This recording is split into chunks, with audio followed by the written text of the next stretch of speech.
ouvindo a gente agora, Gui? Cruel.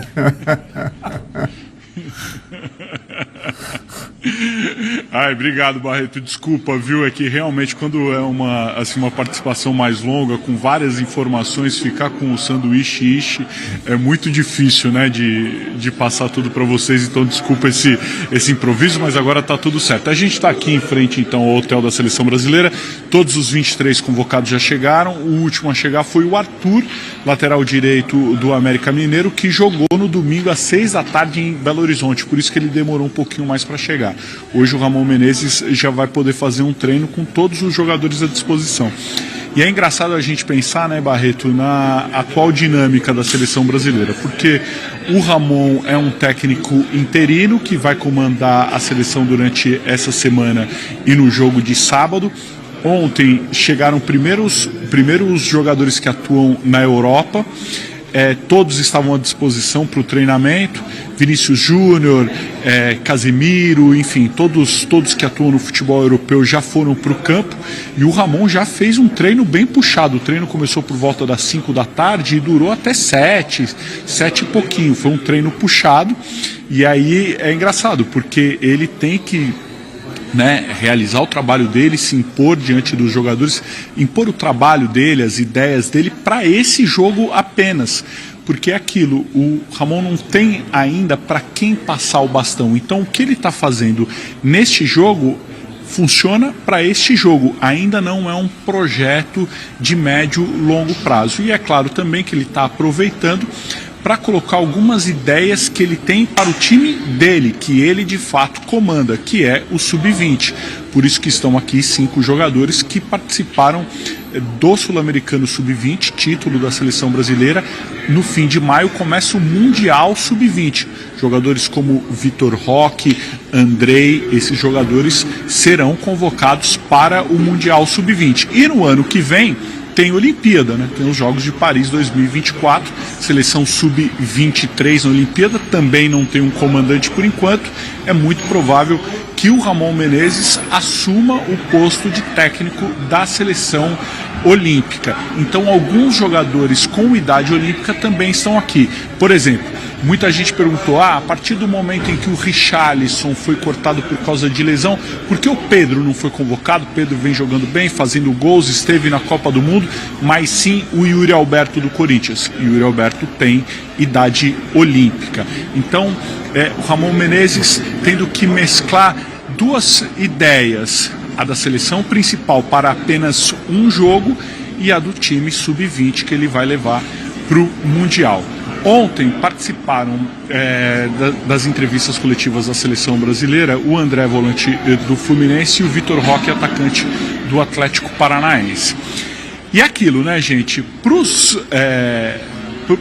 o longo prazo da seleção brasileira, esse jogo não vale muita coisa, porque não tem treinador, o próximo amistoso é só em junho. Será que teremos um treinador até lá? Ainda não sabemos, enfim. Mas para os jogadores, principalmente para esses jogadores que vão estrear com a camisa da seleção brasileira, esse jogo vale e vale muito. E é o que o André explicou para a gente na entrevista coletiva de ontem. Vamos ouvi-lo. É o início de um novo projeto, vários jogadores novos que vão dar a vida, né?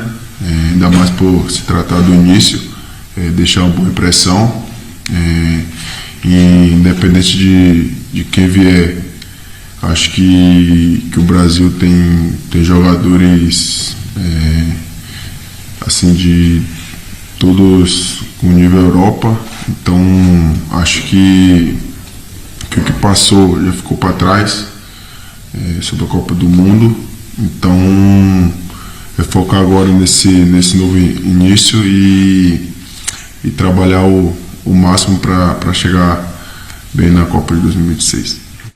Vale falar do Vitor Roque também, né? Que é o futuro do futebol brasileiro, faz parte aí de um grupo de jogadores que é muito observado, né? Esse grupo de jogadores, Endrick, Vitor Roque, Andrei, são jogadores que provavelmente vão assumir a responsabilidade da seleção brasileira nos próximos anos. E o Vitor Roque está aqui, muito tímido, ainda assim, ontem ele falou com a gente que estava tentando aprender. Aí eu perguntei para ele, aprender o quê? O que você pode aprender numa experiência como essa? Aí ele falou, aprendo tudo, aprendo a me comportar dentro da seleção brasileira, aprendo como dar um passe, até isso ele falou, como dar um passe, porque aqui os jogadores, eles dão passe de futebol europeu, eu quero chegar lá, então também preciso aprender a dar passe de futebol europeu. Muito encantado com tudo que ele está vivendo, o Vitor Roque, atacante do Atlético Paranaense. Vamos ouvir. Estou muito feliz e um pouco nervoso, sim. Né, todo dia que você está ao lado de jogadores que você via na televisão, então muito feliz e grato. Falo que é o trabalho, né? Trabalho com humildade, passo a passo, tenho certeza que as coisas vão acontecer naturalmente e estou tentando aprender o máximo. Hoje teve o primeiro treino, então estou tentando aprender, tenho certeza que vai fazer a diferença na minha carreira. Chegada de uns, né, Barreto, saída de outros, né? A seleção brasileira está passando por um momento de transição muito grande. Thiago Silva, que foi o capitão, por exemplo, na Copa do Mundo, não deve mais jogar pela seleção brasileira. Então, até na liderança, a seleção está passando por esse momento de transição.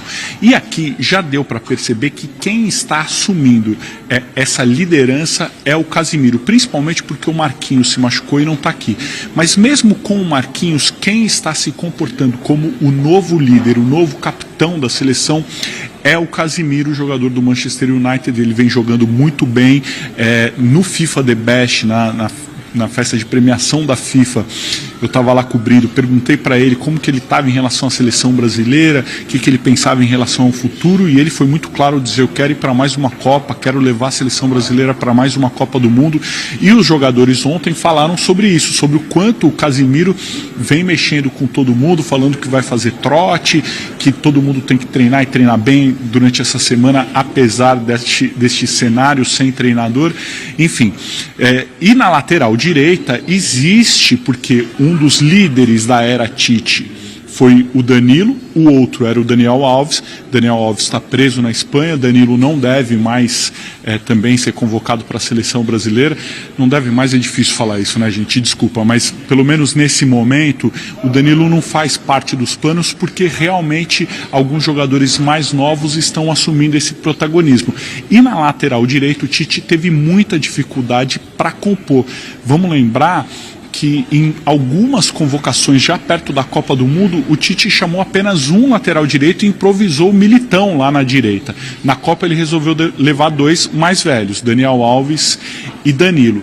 Aqui, quem chegou com boas chances de jogar é o Arthur, do América Mineiro, jogador de só 20 anos, que vem se destacando no futebol brasileiro justamente numa posição de muita carência. Então esse é um jovem que deve sim ganhar mais oportunidades.